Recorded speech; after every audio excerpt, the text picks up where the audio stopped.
సాయిరామ్. కోటేశ్వరరావు గారు సాయిరామ్. సాయిరామక్కయ్య గారు ఒక్క నిమిషం ఉండండి. ఓం శ్రీ సాయిరామ్.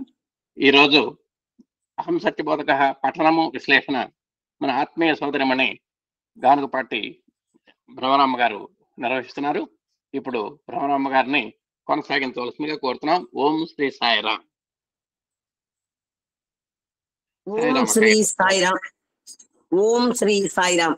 భగవాన్ బాబా వారి దివ్య పాదార విందాలకు నమస్కరిస్తూ ఇన్ని సంవత్సరాలుగా ఈ చక్కని వేదికను స్వామి సన్నిధికి చేరుకోవడానికి కావలసిన అన్ని సంభారాలు సమకూర్చుకుంటూ అన్ని రకాల అన్ని వైపుల సాధనా మార్గాల్ని అనుసరించడానికి కావలసినటువంటి ఏర్పాట్లన్నీ చేస్తున్నటువంటి గురుతుల్యులు శ్రీ లక్ష్మీనారాయణ గారికి వారి సఖీమణికి హృదయపూర్వక నమస్కారాలు అందిస్తూ ఇక్కడ చేరిన భక్తులందరూ కూడా ఎవరెవరి హృదయాల్లో ఏ రకంగా స్వామి పరివేష్టితుడై ఉన్నాడో అది స్వామికి వారికే తెలియాలి.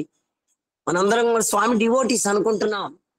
స్వామికి కావలసినటువంటిది ఏమిటి అని భగవాన్ బాబా వారి వాళ్ళు చెప్పుకునేటువంటి అంశంలో స్వామి భక్తుల నుంచి ఏమి ఆశపడుతున్నాడు, తన భక్తులుగా ఉండడానికి మనకు కావలసిన అర్హతలు ఏమిటి, ఏ విధమైనటువంటి మార్గాన్ని అనుసరించాలి, స్వామికి ప్రీతికరమైనటువంటివి ఏమిటి అని అహం సత్యబోధక అనేటువంటి గ్రంథంలో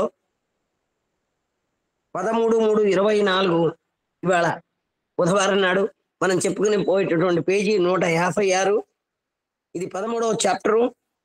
స్వామి భక్తుల నుంచి ఆశించేది నిజంగా నిర్మలమైన ప్రేమ మాత్రమే అనేటువంటి అంశంలో మనం చెప్పుకుంటూ భగవాన్ బాబా వారు మన్ని దేహభావము వీడరో రన్నా, సత్యసారము తెలిసికోరన్నా, నింజమైన దేహమేనని సత్యమైన ఆత్మ విడచి ఉన్నటువంటి పరిస్థితుల్లో నిత్య సత్యమైనటువంటి ఆత్మని వదిలి మానవుడు పరుగులు తీస్తున్నటువంటి సమయంలో హెచ్చరిక చేయటానికి, హృదయాల్లో ధర్మస్వరూపమైన పరమాత్మని యొక్క దివ్య తత్వాన్ని ఎరుకపరచడం కోసం పవిత్రాత్మస్వరూపులారా, నేడు స్వామి పుట్టిన దినమని అనేక రకమైన ఆనందములతో మీరు ఉత్సాహంగా ఇలాంటి కార్యక్రమంలో పాల్గొని వచ్చారు.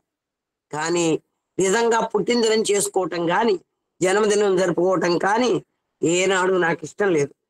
నేను కేవలం మానవుని యొక్క జీవిత తత్వాన్ని, మానవుని రహస్యాన్ని స్వానుభవంలో అనగా ఆచరించి అందించే నిమిత్తం వచ్చిన వాడినే కానీ ఏదో బర్త్డే చేసుకోవటం, ఆడంబరంగా కార్యక్రమాలు జరుపుకోవటం మొదలైన ఆశలు ఎప్పుడూ కూడా లేవు అని స్వామి ఖచ్చితంగా వివరంగా అర్థమయ్యే విధంగా అసలు నేను వచ్చిన పని ఏమిటి అనేటువంటి యథార్థమైనటువంటి సత్యాన్ని తెలియజేస్తూ ఈ మానవులందరూ పశుప్రాయంగా పరిగెత్తుకుపోతున్నటువంటి ఈ కాలంలో కొట్టుకుపోతున్నటువంటి వాళ్ళని ఒడ్డుకు చేర్చడానికి ప్రేమస్వరూపుడై తన యొక్క అవతరణ యొక్క లక్ష్యం ఏమిటి, ఈ మానవుని ఎందు ప్రేమతో మానవుడు ఈ విధమైనటువంటి మృగ జీవితాన్ని గడపకుండా దివ్యత్వమైన ఆత్మస్వరూపుగా తెలుసుకోవడానికి కావలసినటువంటి సత్య మార్గాన్ని చూపించడానికి వచ్చినటువంటి సత్య దేవుడు. నాకు ఏ ఆశలు లేవు. మీ అందరూ ఏనాడు సత్యమైన ఆనందాన్ని అనుభవిస్తారో ఆనాడే నా యొక్క పుట్టినదినము, అదే నాకు ఆనందం. అంతేగాని మీ హృదయములు ఎంతో అల్లకల్లోలంగా అనేక కష్టములతో, దుఃఖాలతో, విచారములతో నిండిన సమయంలో నాకు పుట్టినదినం అని చెప్పుకోవటం కేవలం అర్థం లేనట్టుగా ఉన్నది. పైకి లొంగేవాడు కాదు సాయి, అంతరంగ సాయి, అనాథనాథ సాయి అని మనం పాడుతూ ఉంటాం. అంతరంగ స్వరూపుడికి బయట లోపల మంట పుడుతుంటే పైన గంధం రాస్తే ప్రయోజనం లేదు. అదేవిధంగా ఇక్కడ భగవాన్ బాబా వారు మనకు అందించినటువంటి అద్భుతమైనది ఏంటంటే, మీరు ఇక్కడికి వచ్చి ఆహాహాహాను మీరు ఏదో ఆడంబరంగా ఉత్సాహంగా చేస్తున్నట్టు ఉన్నా మీ మనస్సు గందరగోళంగా ఉంది. మీ ఆలోచనలు ఎక్కడ ఉండాలి, మీ బుద్ధి ఎక్కడ స్థిరత్వంగా ఉండాలి, మీ చిత్తం ఏ విధమైనటువంటి చింతన చెయ్యాలి, అది కాకుండా మీరు కష్టాలతో, నష్టాలతో, దుఃఖాలతో, బాధలతో ఉంటూ నాకు పుట్టిన దినం చేస్తే ఏమిటి ప్రయోజనం, అర్థం లేని వ్యర్థం అని చెప్పారు. దీనిలో మరొక విషయం కూడా మిమ్మల్ని హెచ్చరించవలసి ఉన్నది. నా విషయం తెలుసుకోవడంలో మీరు కాలంను వ్యర్థం చెయ్యకండి. భగవాన్ బాబా వారు మనకి సత్యం శివం సుందరం కూడా చెప్పి ఉన్నారు. నా గురించి తెలుసుకోవడానికి బ్రహ్మతరం కాదు, సరస్వతీదేవి రాయలేదు, ఆదిశేషుడు పొగడలేడు అని ఖచ్చితంగా తేల్చిన దేవుడు. మీరు స్వామి ఏంటి, స్వామి తత్వం ఏమిటి, స్వామి అవతారం ఏంటి, ఆయన దివ్యత్వం ఏమిటి అని తెలుసుకోవడానికి మీరు ప్రయత్నం చెయ్యకండి. ఏంటంటే నా యొక్క విషయం తెలుసుకోవాలంటే ముందు మీ విషయం మీకు తెలియాలి. నా విషయం తెలుసుకోవడానికి ఎటువంటి వాడికి సాధ్యం కాదు, 1000 తలల ఫణికైనా కూడా సాధ్యం కాదని ప్రత్యక్షంగా చెప్పారు. ఇట్లా చేస్తారంటే మీ జీవితం వ్యర్థమే గాని ప్రయోజనం సాధించలేరు. మీరు పొట్టును దంచితే 10 సార్లు దంచినా అందులోంచి గింజ రాలదు. అట్లాగే మీరు అనవసరంగా కాలహరణం చెయ్యకుండా, కాయం అంటే మానవుని యొక్క జీవిత కాలం, జీవిత ప్రమాణం. కాయం అంటే ఏమిటి? జననం నుంచి మరణం వరకు ఉండేటువంటి మధ్య కాలాన్ని మన కాలము అని చెప్తాం, మన ప్రాణకాలం. అటువంటి కాయం శరీరం లభించింది. మిమ్మల్ని మీరు ఏనాడు తెలుసుకుంటారో ఆనాడే నన్ను తెలుసుకుంటారు. ఎప్పుడు తెలుసుకుంటారు మిమ్మల్ని మీరు? నేను దేహం కాదు, నేను మనస్సు కాదు, నేను బుద్ధి కాదు, నేను చిత్తం కాదు, నేను అహం సత్యబోధక అని భగవాన్ బాబా వారు చెప్పినట్టుగా అహం బ్రహ్మాస్మి అని ఎప్పుడైతే మనం తెలుసుకుంటామో అప్పుడు మాత్రమే మిమ్మల్ని మీరు తెలుసుకుంటే అక్కడే నేను ప్రత్యక్షం అవుతాను. నేను మీరు వేరు కాదు, నాలోనే అంశమే, మీరు దివ్యాత్మ స్వరూపులు అని చెప్తూ, నాకు ఈ లోకంలో కావలసింది ఏదీ లేదు. నేను ఏనాడు ఏ కార్యం గాని ఏ వస్తువు గాని ఆశించిన క్షణం లేదు. నేను కేవలం ఇచ్చుకోవడానికి వచ్చిన వాడిని కానీ పుచ్చుకోవడానికి వచ్చిన వాడిని కాను. నాకు మీరు ఇవ్వాల్సింది ఒకటే, మీ నిర్మలమైన ప్రేమను ఇచ్చినప్పుడు అదే నాకు తగినటువంటి ఆనందము. స్వామికి సంతోషం, స్వామికి ఇష్టం, స్వామికి వంకాయ కూర అంటే ఇష్టం, స్వామికి రాగి జావు అంటే ఇష్టం, స్వామికి వేరుశనకాయ పచ్చడి అంటే ఇష్టం అనేటువంటి మాటలు మామూలుగా లోకంలో అనుకుంటూ ఉంటారు. కృష్ణుడికి పాలంటే ఇష్టం, వెన్న అంటే ఇష్టం అని పిచ్చి మాటలు చెప్పుకుంటున్నాం అన్నమాట. మనకి మనం సంతోషపడటానికి నేర్చుకుంటున్నాం. నిజమైన సంతోషం తెలియదు. నాకు ఇంత క్లియర్ గా ఆయన నాకు ఇష్టమైంది ఏంటి, నాకు కావాల్సింది ఏంటి, నేను పుచ్చుకునేది ఏంటి అని ఇంత క్లియర్ గా భగవాన్ బాబా వారు చెప్పినా కూడా మనం ఇంకా బాహ్యమైనటువంటి వస్తువులు ఎంత పడకుండా జాగ్రత్త పడాలి. నాకు తగినటువంటి ఆనందం మీ నిర్మలమైన ప్రేమ. అది ఎక్కడ దొరుకుతుంది? ఆ నిర్మలమైన ప్రేమ తన్ మన్ ధన్ సబ్కా పరమాత్ముడికి అర్పించినప్పుడే. త్రికరణాలలో మనస కర్మణ వాచ హృదయస్ఫూర్తిగా పరమాత్ముడికి మనం సమర్పించుకోవాలి. అప్పుడు మాత్రమే ఆయనకి నిజమైన ఆనందం ఇచ్చిన వాళ్ళం అవుతాం. గడిచిన దసరా ఎందుకు కొన్ని రకములైన ప్రకటనలు చేస్తున్నారు. అయితే వాటికి స్వామికి ఏమైనా సంబంధం ఉందా అని మీరు విచారించినప్పుడు పేరు మాత్రమే సంబంధం, కానీ స్వామికి నిజంగా ఎలాంటి సంబంధం లేదు.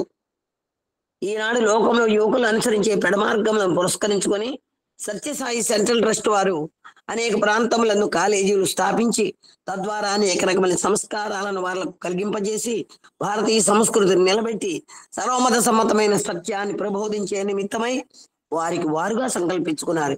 దీని నిమిత్తమై స్వామి యొక్క 50వ జన్మదినోత్సవం పుట్టిన పండుగ అత్యంత వైభవముగా చేసుకోవాలని భక్తుల యొక్క ఉత్సాహం చేత వారు కమిటీలో కొన్ని నిర్ణయాలు చేసుకున్నారు.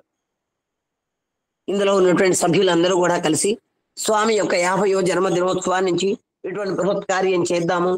సమాజంలో ఉన్నటువంటి ఏ విధమైన రుగ్మతలు, దీనికి ఎక్కడ ఇబ్బంది కలుగుతోంది, ఎవరి ద్వారా ఎవరికి నష్టం ఎక్కువ కలుగుతోంది అని గుర్తించి ఆ యువకుల్ని ఆ మార్గంలో పోకుండా మన పవిత్రమైనటువంటి సంస్కృతి సాంప్రదాయాలు పవిత్రత, ఈ వేద భూమిలో ఉన్నటువంటి నిశ్చలమైన నిర్మలమైనటువంటి ప్రజ్ఞానం బ్రహ్మ జ్ఞానస్వరూపంగా ప్రతి మానవుడు జ్ఞానిగా మారాలి. తనలో ఉన్నటువంటి సత్యాన్ని తెలుసుకుంటమే జ్ఞానము. అందువల్ల కళాశాల స్థాపించే నిమిత్తమై ప్రపంచంలో ధనము లేక ఏ చిన్న కార్యం కూడా జరగడానికి వీలుండదు. కనుక వారు ఒక్కొక్క వ్యక్తి జీవితంలో ఒక పర్యాయం 50 రూపాయలు ఇచ్చినప్పుడు దానినంతా ఒక ఫండుగా చేసి విద్యా సంస్థలను, ఆరోగ్య సంబంధమైన సంస్థలను అభివృద్ధి చేయవలనని ఉన్నత భావాల చేత పవిత్ర హృదయాల చేత నిర్ణయించుకున్నారు. ఈ విధమైన నిర్ణయాన్ని కమిటీ వారు తెచ్చి నా దగ్గర అప్పగించారు. ఆ జరిగిన విశేషాలు ఇందులో చెప్తున్నారు. ఇట్లా ఎందుచేతనంటే నాది ఒక పైసా, నాది ఒక చెంచా, నాది ఒక స్పూను. ఇందులో ఈ పుణ్యంలో, ఈ గుళ్ళో జరిగే అభిషేకంలో నాది ఒక గుక్కెడు నీళ్లు దేవుడికి అభిషేకం, నాది ఒక పైసా, నాది ఒక పుష్పం అని మనం సమర్పించుకుంటూ ఉంటాం. అట్లాగే ఇటువంటి కాలేజీలు స్థాపించడము, తర్వాత కాలేజీలు, ఆరోగ్యాలయాలు అవి స్థాపించడానికి చూడండి భగవంతుడికి మనకి ఎంత తేడా ఉందో. ఎన్నో హాస్పిటల్స్, ఎన్నో ఫ్రీ హాస్పిటల్స్ ఉన్నాయి, ఎన్నో విద్యాలయాలు ఉన్నాయి. కానీ స్వామికి దీటుగా ఉన్నది ప్రపంచంలో ఎక్కడన్నా ఉన్నదా? వెతికి వెతికి వెతికి చూస్తున్నా కూడా ఆ స్థాపించిన ఆ పరమాత్మను పెట్టినటువంటి ఆ విద్యాలయాలు కానీ, అందులో చేరినటువంటి విద్యార్థుల యొక్క నిరహంకారం కానీ, అక్కడ పనిచేసే ఉపాధ్యాయులు కానీ, వాళ్ళలో ఉన్నటువంటి ఆ పవిత్రత బయట ప్రపంచంలో ఎంత కృషి చేసినా, ఎందుకనంటే సాక్షాత్తు పరబ్రహ్మ స్వరూపుడైన సర్వ భువన చక్రవర్తి అయినటువంటి పరమాత్ముడు చేసినటువంటి పనికి మానవుడు తాను ఉత్సాహపరిచి చేసినటువంటి దానికి ఎంతో తేడా ఉంది. కానీ భగవాన్ బాబా వారు అన్ని హాస్పిటల్స్ నావే, అన్ని విద్యాలయాలు నావే అన్నారు. అందుకే మనకు చేతనైనంత వరకు ప్రతి విద్యాలయానికి, ప్రతి ఆరోగ్యాలయానికి వెళుతూ దగ్గరలో మన సత్యసాయి సేవా సంస్థల వారు వైద్య సేవలు, విద్యా సేవలు, వేద పెక్కి మనకంటే తక్కువ స్థాయిలో ఉన్న వారికి చేయూత అంచడానికి ఎన్నెన్నో రకాలు అందరూ కలిసి కూర్చుని స్వామి దగ్గర అనుమతి పొంది ఎన్నో సేవా కార్యక్రమాలు మనం నిర్వహించుకుంటున్నాం. దానికి నేను నాయన స్వామి ఆ కమిటీ అంతా, ఆ రిజల్యూషన్స్ అంతా స్వామి దగ్గరికి తెస్తే స్వామి చెప్పారు, నాయన ఒకరికొకరు కేవలం ధనం వస్తుంది కదా అని ఉద్దేశం చేత గుట్టుగా వసూలు చేయటం పూనుకొనకండి. బట్టబయలుగా చెప్పి ప్రపంచానికి, ప్రభుత్వానికి గాని, వ్యక్తులకు గాని ఎట్టి సందేహం కూడా అవకాశం లేని మార్గం అవలంబించడం మంచిది. స్వామి చెప్తారు ఏది కూడా ఓపెన్ గా ఉండాలి. ప్రతి ఒక్క చిన్న విషయం కూడా పబ్లిక్ లో స్వామి 75వ జన్మదినోత్సవం అప్పుడు అక్కడ కిల్యూ స్టేడియం దగ్గర బంగారం పెద్ద పెద్ద దండలు, వెంకటేశ్వర స్వామి కూడా మరి అన్ని ఉన్నాయో లేవో మనకి తెలియదు, కానీ ఆ టోక్యో నుంచి, టర్కీ నుంచి, జపాన్ నుంచి, దేశ విదేశాల నుంచి, మన దేశం నుంచి, నలుమూలల నుంచి బంగారాలు గుట్టలు గుట్టలు వచ్చాయి. స్వామి అక్కడికక్కడే ఓపెన్ గా ఏమైనా గుట్టుగా తీసుకున్నాడా? ప్రశాంత్ ఇంటర్వ్యూ రూమ్ లో తీసుకున్నాడా? ఆయన కిల్యూ స్టేడియంలో సమర్పించారు. దాన్ని భగవాన్ బాబారు ఒకే మాట చెప్పారు, మనం అందరం వింటుండగా, ఈ బంగారం ప్రశాంత్ నిలయం చేరడానికి వీలు లేదు, ఇక్కడికిక్కడే వేలం వేసి ఇది వాటర్ ప్రాజెక్ట్ పెడతానని భగవాన్ బాబా వారు అందరి ముందు ప్రకటించారు. ఏ యుగంలో ఆయనే, అన్ని యుగాల్లో అవతార పురుషుడు ఆయనే. అంతకుముందు తన అవతారాల్లో కంటే ఉత్తమోత్తమైనటువంటి అవతారంగా నిజంగా తెలుసుకున్న వాళ్ళకి ఇంతకంటే అదృష్టం ఇంకొకటి ఉండదు.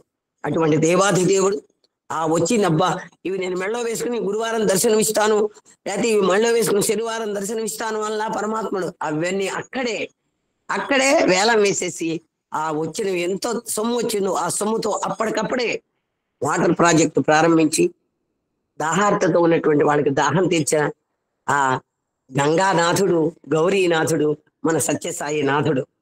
దీనిని పురస్కరించుకొని అనేక మంది అనేక అర్థాలను కల్పించుకొని, కేవలం అనార్థాలనే కల్పించుకొని స్వామి యొక్క పుట్టు పండుగ జరుపుటకు 50 లక్షలు ఖర్చు పెడతారు అనే ప్రచారం కూడా కొనసాగుతూ పోయింది. పెడర్థం తీయడానికి 10 మంది ఉంటారు, మంచి మార్గం ఒకటే ఉంటుంది, పెడదోవలు 100 ఉంటాయి. అందువల్ల ఇక్కడ స్వామి అక్కడ జరిగిన యథార్థాలు చెప్తూ దీన్ని దుష్ప్రచారంగా చేస్తున్నారు. 50 లక్షలతో సత్యసాయి బాబా వారి పుట్టినరోజు జరిగింది అంటే దానికి స్వామి ఎంత బాధతోనో, ఎంత వ్యతిరేకతతోనో మన యొక్క మనస్సులు యొక్క మార్గాన్ని సరి అయినటువంటి ఛానల్లోకి తిప్పడానికి భగవాన్ బాబా వారు చెప్పిన విషయాలు ఇందులో మనకి చెప్తున్నారు. నిజంగా పుట్టినదనం మనకు గాని, మరే విధమైన వ్యక్తి సంబంధమైన భోగములకు గాని 50 లక్షల రూపాయలు వృధాగా ఖర్చు పెడుతున్నారంటే అంతకంటే మహాపాపం ఇంకొకటి ఉండదు.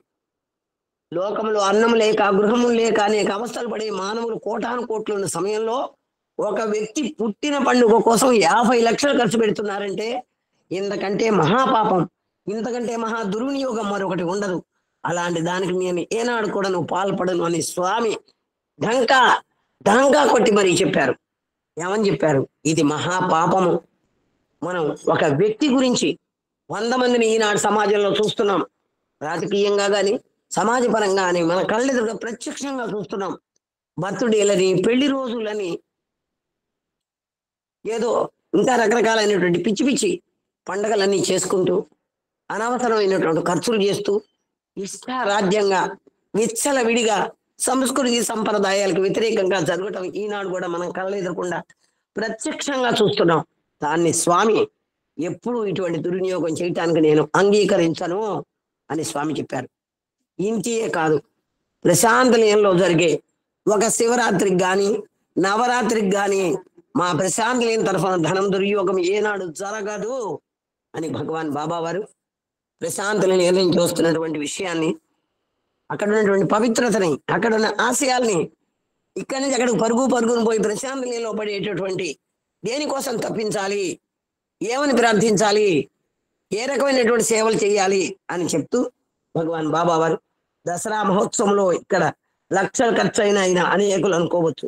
కానీ అందరూ కూడా హృదయపూర్వకంగా దేహరీతిగా ఆచరించే పనులు తప్ప ఒక్క నయా పైసా కూడా మాకు ఖర్చు లేదు. వచ్చే ఋత్విక్కులు గాని ఉపన్యాసకులు గాని ప్రశాంత నియమలు కేవలం ప్రేమతో వచ్చిన వారు. ఇట్లు ఆచరించడం వలన ఎవరికి ఏ విధమైన అనుకూలము జరిపే దానిలో అక్కడికి వచ్చేటటువంటి ఋత్విక్కులు గాని ఆ సంభారాలు కానీ అక్కడ చేసేటటువంటి సేవకులు గాని హృదయపూర్వకంగా దేహాలను అర్పితం చేసి అసలు అవకాశం రావటమే అదృష్టం. అక్కడ ఘనాపాటీలు ఎంతో మంది ఉన్నారు, ఉద్దండ పండితులు ఎంతో ఉన్నారు. ఎవరికి ప్రాప్తో వారు మాత్రమే అక్కడికి రాగలరు.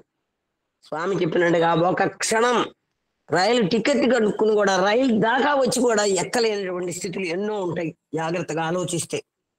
అటువంటి పరమాత్ముడు హృదయపూర్వకంగా నయా పైసా కూడా లేకుండా ఈ ప్రశాంతంలో ఇంత పరిశుద్ధమైన ప్రదేశంలో దీనికి ఎవరు కారణం? ఇక్కడ కూలీలు పెట్టే ఎంత ఖర్చు అవుతుంది? ఇటువంటి ఉత్సవాలు జరగటానికి కూలీలు పెడితే ఎంత ఖర్చు అవుతుంది? ఇక్కడ ఏ మాత్రము లేదు. ఎవరెవరు వారి స్థానాలకి చూడండి. అక్కడ క్యాంటీన్లో చేసేవాళ్ళు క్యాంటీన్, కులవంతహాల్లో చేసేవాళ్ళు కులంధాల్లో, హాస్పిటల్లో చేసేవాళ్ళు హాస్పిటల్లో, వడ్డించేవాళ్ళు వడ్డించే చోట, అందరినీ చక్కగా డిసిప్లిన్ గా కూర్చోబెట్టేవాళ్ళు ఎవరిస్తున్నారు జీతాలు వాళ్ళకి అని స్వామి చెప్తూ వాళ్ళని వాళ్ళు పరిశుద్ధం పరుచుకోవడానికే ప్రశాంతనియం పరిశుద్ధం చేసిన వాడి హృదయం పరిశుద్ధం అవుతుంది. అదే భగవాన్ బాబా వారు మనకు నిత్య జీవితంలో కూడా చెప్తున్నారు. ఇల్లు ఊడ్చేటప్పుడు కూడా భగవన్ నామం చేస్తూ నీ హృదయాన్ని పరిశుభ్రం చేసుకున్నాను అనుకో.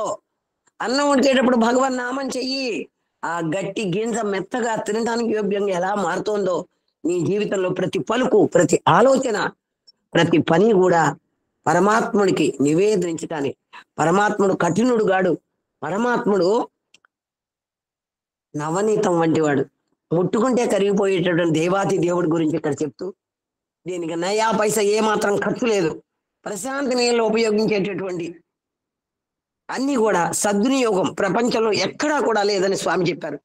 యావత్ ప్రపంచంలో 14 లోకాల్లో ఆశించినా కూడా ఇటువంటి అవతారం, ఇటువంటి దివ్యత్వం తేడా లేదు.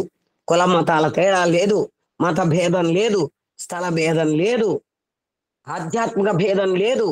ఆద్యంతరహితమైనటువంటి పరమాత్ముడు ప్రశాంతంలో వచ్చి అన్నిటికీ వెళ్ళండి, అందరితో కలవండి, అన్నిటిలో ప్రార్థించండి, చర్చికి వెళ్ళండి, మసీదుకు వెళ్ళండి, అన్ని మతస్థులతో కలవండి, అన్నిటిలో నేనే ఉన్నానని స్వామి చెప్పినట్టుగా ప్రశాంతిని ఐహికముగా, ఆముష్మికముగా, కైవల్యముగా, నైతికముగా, భౌతికముగా, ధార్మికముగా, ఆధ్యాత్మికముగా, లౌకికముగా, రాజకీయముగా కూడాను ఆదర్శవంతమైన దానిని నిరూపిస్తుంది. కానీ అనర్థమైన దానికి ఏమాత్రం చోటు ఇవ్వడానికి వీలు లేదని గట్టిగా చెప్పడంలో ఏమాత్రం సందేహం లేదు. ఇది ఒక్కొక్క పాయింట్ మనం చెప్పుకున్నట్టయితే ఐహికంగా, ఇహపరంగా కూడా అక్కడ ఏం చేస్తారు? చక్కగా అక్కడ ప్రశాంతంలో అన్ని గంటలు కూర్చున్నా ఎవరికి గబగబా పరిగెత్తేటప్పుడు బాత్రూమ్కి పరిగెత్తాం, దాహాలకు పరిగెత్తాం. చూడండి అన్ని గంటలు నిశ్శబ్దంగా ఎలా కూర్చుంటున్నాం, మంత్రముగ్ధులుగా కూర్చుంటాం. స్వామి దర్శనాలకు మధ్య నుంచే 1 గంట 2 గంటల నుంచి అక్కడ కూర్చుంటారు. స్వామి వచ్చేది 5 గంటలకో 6 గంటలకో. అన్ని గంటలు అక్కడ తపించడం ద్వారా మన వెనక జన్మల కొండ వంటి పాపాలను కూడా పిండి చేయడానికి అక్కడ కూర్చోబెట్టి మన చేత తపస్సు చేయిస్తాడు పరమాత్ముడు. అక్కడ ఐహికంగా దేహపరంగా అయ్యో కూర్చోలేకపోతున్నామే అనుకోకుండా ఇప్పుడు కుర్చీలు వచ్చాయి, కానీ ఇంతకుముందు అంతా ఇసుకలో కూర్చుని స్వామి కోసం తపిస్తూ స్వామి ఒక్క దర్శనంగానే అని ప్రాణాలన్నీ చేరుకుని ఆనందంతో స్వామి మాలయానికి వస్తే బాగుండు, మా దగ్గరికి వస్తే బాగుండు అని తపనే గాని అయ్యో నేను 8 గంటలు కూర్చున్నానే, ఈయన నాకు ఇంత మటుకు దర్శనం కాలేదే ఎవరు అనుకో, స్వామి ఎప్పుడు వస్తారు, ఎప్పుడు వస్తారు, ఎప్పుడు వస్తారు, అదిగో వస్తున్నారు. ఆ మ్యూజిక్ వినిపించగానే ప్రాణం లేచి వచ్చేది. ఆ మురళీనాదం పెట్టేవారు, ఫ్లూటు వాయిద్యం వినంగానే ఎక్కడెక్కడ ప్రాణాలు పైకి లేచి వచ్చేవి. అటువంటి ప్రేమ స్వరూపమైనటువంటి దాన్ని ఆదర్శంగా, ధార్మికంగా, భౌతికంగా చక్కగా మగవాళ్ళకి మగవాళ్ళు, ఆడవాళ్ళకి ఆడవాళ్ళు ఒక పద్ధతిలో క్రమశిక్షణ రావటం, దేహరీత్యా స్త్రీతత్వం పురుషతత్వం డిఫరెంట్ గా ఉంటుంది గనక అది ఒక సాధన ఆలయం గనక ఆ సాధనాలయంలో ఎవరికి వారు అటువైపు ఇటువైపు అటు పరుగులు తీయటం గాని, ఒకరి వంక ఒకరు తలెత్తి చుట్టానికి కూడా స్వామి మొదట్లో సేవాదాలకు పండగ ముందు 2 రోజులు పిలిచి వాళ్ళకి బట్టలు పెట్టి పాద నమస్కారం ఇచ్చి ఆడవాళ్ళందరినీ స్వామి సెలెక్ట్ చేసేవారు, సేవాదాన్ని మగవాళ్ళని స్వామి సెలెక్ట్ చేసేవారు. వాళ్ళని వెళ్ళిన 2 పక్కల కూర్చోబెట్టి జాగ్రత్త, ఈ వయస్సులో ఉన్నప్పుడు యువకులుగా ఉన్నప్పుడు షార్ప్గా ఉంటాయి ఇంద్రియ శక్తి, దాన్ని జాగ్రత్త, ఒక్క చూపుతో కూడా వేస్ట్ చేసుకున్నా మీరు పడిపోతారు బురదలో అని స్వామి చెప్తూ ఆడవాళ్ళకి ఏర్పాటు, ఆడవాళ్ళ క్యాంటీన్ వేరు, మగవాళ్ళ క్యాంటీన్ వేరు, ఆడవాళ్ళు కూర్చునే వేరు, ఆడవాళ్ళ ఎంట్రన్స్ వేరు, మగవాళ్ళు వచ్చే ఎంట్రన్స్ వేరు. దీంట్లో ఉన్నటువంటి ఐక్యంగా తద్వారా ఆముష్కముఖంగా ఒక చిన్న చిన్న విషయాన్ని కూడా మనం జాగ్రత్తగా పరిశీలించినట్టయితే దీంట్లో ఉన్న పవిత్రత ఎలా ఉంటుంది. ఆడవాళ్ళ షెడ్ అనేవాళ్ళు మీ అందరికి తెలుసో లేదు. దంపతులుగా కుటుంబంగా వచ్చినాడు ఒక షెడ్ ఇచ్చేవారు, ఆడవాళ్ళకి వేరే షెడ్ ఇచ్చేవాళ్ళు. ఇటువంటి దేవాది దేవుడు పరమాత్ముడు మళ్ళీ చెప్తున్నారు, దివ్యాత్మ స్వరూపులారా, కేవలం మీకు కొంత దాన ధర్మాలు చేయాలని ఆశ కలిగి ఉన్నప్పుడు విద్యా విషయంలో గాని, ఆరోగ్య విషయంలో గాని, దీనుల ఎందు గాని ఇటు పవిత్ర కార్యములలో మనస్సును అభివృద్ధి చేసుకొని పాల్గొనట్లు ఎట్టి అభ్యంతరం లేదు. స్వామి చెప్తున్నాడు, మీరు నన్ను ఇక్కడ మేము కూడా ఒక ఆశ్రమంలో అమ్మగారి దగ్గరికి ఇక్కడికి వచ్చాం, అమ్మగారు కూడా మంచి విషయాలు చెప్పారు. ఇక్కడ మన బాల వికాస్ అది జరుగుతూ ఉంటుంది. ఆ రాజమాతాదేవి గారు వారు చెప్పారు, అన్ని ఈ కలియుగంలో అన్ని దానాల కంటే గొప్ప దానం ఏదంటే నా బోటి వాళ్ళని అడిగితే అన్నదానం అంటాను నేను. కానీ ఇక్కడ ఏం చెప్పారు, నిదానము అని చెప్పారు. ఆ నిదానంలోనే అన్ని ధర్మాలు వచ్చేస్తాయని, ఆ నిదానం ద్వారా మన సాధన గట్టిబడి మనం పరమాత్మ వైపు అడుగు పెడతాము. ఆ నిదానం ద్వారానే మనకి శ్రద్ధ, నిదానంగా ఉంటేనే మనకి ఏదైనా ఒక పవిత్రమైన వాక్కు వినిపిస్తుంది. గందరగోళంగా ఉంటే భగవంతుడు వచ్చినా కూడా కనిపించడు, వినిపించడు. అన్ని దానాల్లోకి నిదానం ప్రధానం అన్నారు కనుక ఇక్కడ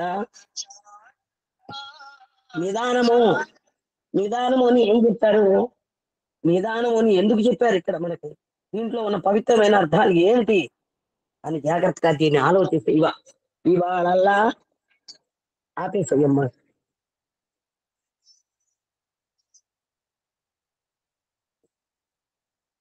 ఇక్కడ ఒక్క పదం పెద్దలు చెప్పిన ఒక్క మాటని స్వామి ఇన్ని మాటలు చెప్పారు. ఐహికమని, ఆముష్కమని, కైవల్యమని, నైతికమని, భౌతికమని, ధార్మికమని, ఆధ్యాత్మికమని, ఇంకా రాజకీయమని, వీటన్నిటిలో ఉన్న ఆదర్శాన్ని ఒక్కటే మనం భావించుకుని ప్రతి ఒక్కటి ఓర్పుతో శ్రద్ధతో, శ్రద్ధావాన్ లభతే జ్ఞానం తత్పరః సంయతేంద్రియ జ్ఞానం లబ్ధ్వా పరం శాంతిం అచిరేణాది గచ్చతి అన్నారు. ఏంటి వీటన్నిటికి ఒక పరమశాంతి పొందాలి. మనం శాంతి ధామంలోంచి వచ్చాం. అందుకనే మన స్వామివారి భవనాన్ని కూడా ప్రశాంతి నిలయము అని చెప్పారు. మనందరం చేరుకోవాల్సింది ఆయన పాద సన్నిధి, అదే శాంతి ధామము, ప్రశాంతి నిలయము అని స్వామి చెప్తూ, మీరు మనస్సుని అభివృద్ధి చేసుకొని పాల్గొనండి, ఎక్కడైనా పాల్గొనండి. ఎక్కడే అనుకుంటున్నారేమో, ఎక్కడైనా సరి చేయొచ్చు. మీరు అనారోగ్యులకు సహాయం చేయండి, విద్యార్థులకు సహాయం చేయండి, పేదలకు సహాయం చేయండి. మన సంస్థ వారు సంసిద్ధంగా ఉండండి. ఇది మన వాళ్ళు కాదే, మనకి స్వామి ఇక్కడ చెప్పలేదే, మన సంస్థలో చేయమన్నారే, వీడు పడిపోయాడే, వీడికి నీళ్లు పోయేస్తా పోయకూడదా, డాడీకి వీడికి 10 రూపాయలు ఇచ్చి ఒక బట్ట ఇవ్వచ్చా ఇవ్వకూడదా, ఎవరికి నీడ్ పీపుల్, ఎవరికి అవసరమో వారికి చేయమని భగవాన్ బాబా వారు ఇక్కడ సంసిద్ధంగా ఉండండి, నా యొక్క కార్యంగా భావించుకోండి. నిజంగా నన్ను మీరు గురువుగా, తల్లి తండ్రి గురువు దయంగా నన్ను భావించినట్టయితే మీరు సంసిద్ధంగా ఉండండి, ఇదే నా ఆజ్ఞ, ఇదే నా యొక్క భావము అని చెప్పి, నాకు ఏమాత్రం మీరు ఇవ్వక్కర్లేదు అని స్వామి చెప్తూ, ఇలాంటి సంస్థల్లో తగినట్టు పరోపకార స్వరూపమైన ధర్మ కార్యములను పాల్గొని మీరు జన్మ సార్థకం చేసుకోవటంలో ఎలాంటి అభ్యంతరము లేదు. మనం అనుకుంటున్నాం మనం ఉన్నటువంటి సంస్థ స్వర్గలోక వాసులకు కూడా రాదు ఇటువంటి అదృష్టం.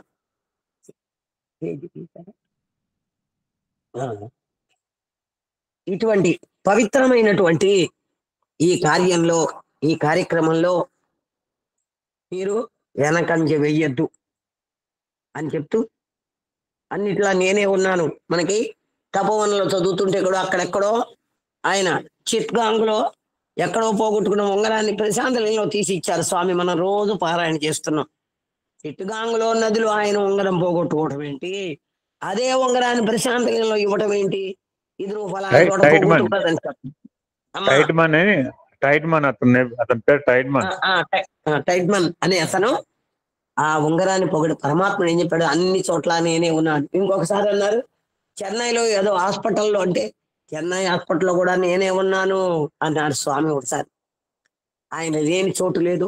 మనోరణీయాన్ మహతో మహియాన్ అని పరమాత్మ ఎంతో ప్రేమగా, బీద సాధలను భేద భావములు సాయికి మదిలో లేవండి, ఒక్క మనసుతో నమ్మి సాయిని చక్కగా స్మరణం చేయండి, రామకృష్ణ గోవింద హరినారాయణయని తలవండి, అన్ని నామములు పరమాత్మవయని భేదమణచి భజించండి,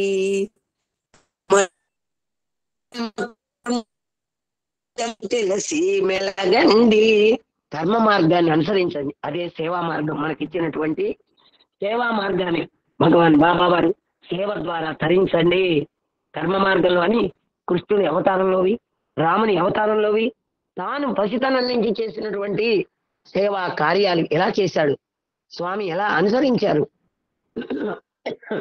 ఒక కుటుంబానికి, ఒక ఊరికి, ఒక గ్రామానికి, ఒక దేశానికి కాకుండా ప్రపంచానికే కనులు విప్పి చూడరు రన్నా, ఈ సాయి దేవుని మహిమలు కన్ను విప్పి చూడరు రన్నా అని మన వాళ్ళు పాడుతూ ఉంటారు. స్వామి పాడారు ఆ పాట. ఈ సాయి దేవుడు మామూలు వాడుగాడు, బుట్టబొమ్మలకు దొరకడు అని తాని గురించి చెప్తూ, తెలుసుకోలేకపోతే ఏం చేస్తాం? చూడండి, చంటి పిల్ల అమ్మ ఒళ్ళో పడుకుని ఉంటే అమ్మ వైపు తదేకంగా చూస్తుంది, ప్రతి వస్తువు వైపు తదేకంగా చూస్తుంది. అమ్మ చెప్తుంది, నాన్నా నేను అమ్మనిరా, అమ్మని అని చెప్తుంది. నాన్న, అత్త, తాత అని పరిచయం చేస్తుంది. ఆ పసికందుకి ఆ కన్న తల్లి ఎలా పరిచయం చేస్తుందో అలాగే భగవాన్ బాబా వారు, మీరు దేహం కాదురా నాయనా, మీరు నా అంశే, నేను మీరు ఒకటే, మిమ్మల్ని గురించి మీరు తెలుసుకోలేకపోతున్నారు, మీ కథ అంతా నాకు కనిపిస్తూనే ఉంది. జన్మల నుంచి ఎన్ని జన్మములాయనో, ఇక ఎన్ని జన్మములున్నవో, గోపాలకృష్ణ నాదు జన్మము పావనం వెటులగునయా అని భక్తులు ప్రార్థిస్తూ ఉంటారు.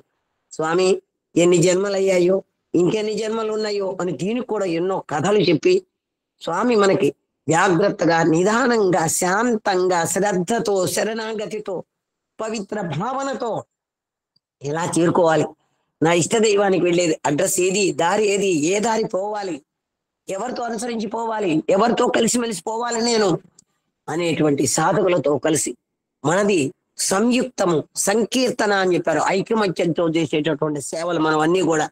ఒంటరిగా సేవ చేయమని నువ్వు ఒక్కడికే వెళ్ళి చేయరా, వాళ్ళందరికీ పేరు వస్తుంది, నీకు ఒక్కడికే పేరు వస్తుంది అని లేదు. మనకి ఇందులో నామక లీడర్లుగా పెట్టుకున్నారే, కార్యకర్తలుగా పెట్టుకున్నారే గాని స్వామి దృష్టిలో అందరూ ఒకటే. అందరూ స్వామి యొక్క దర్బారులో సభ్యులమే, స్వామి యొక్క దర్బారులో ప్రధానమైనటువంటి వారమే. ప్రతి ఒక్కరి సీటు ప్రధానమైనటువంటిది. అందులో అడుగు పెట్టడమే 60 జన్మలు, 60 కోట్ల జన్మల నుంచి మనం వస్తున్నాం. ఈ సృష్టి మొదటి నుంచి మనం ఉన్నాం. కానీ మనం చెట్టై, పుట్టై, చీమై, దోమై, చిలుకై, కొండ చిలువ ఎగుచు, పుట్టుచు, గిట్టుచు, గట్టే వెదుకరి చింత జీవ. మనం ఇప్పుడు మానవులం అయ్యాం అనుకుంటున్నాం. కాదు. వెనక జన్మల సంస్కారాలన్నీ అనుసరించి, అనుభవించి, అవన్నీ ఆర్తితో, ఆవేదనతో కోరి జన్మల పరంపరలు దొర్లి చివరికి మానవ జన్మగా వచ్చాం.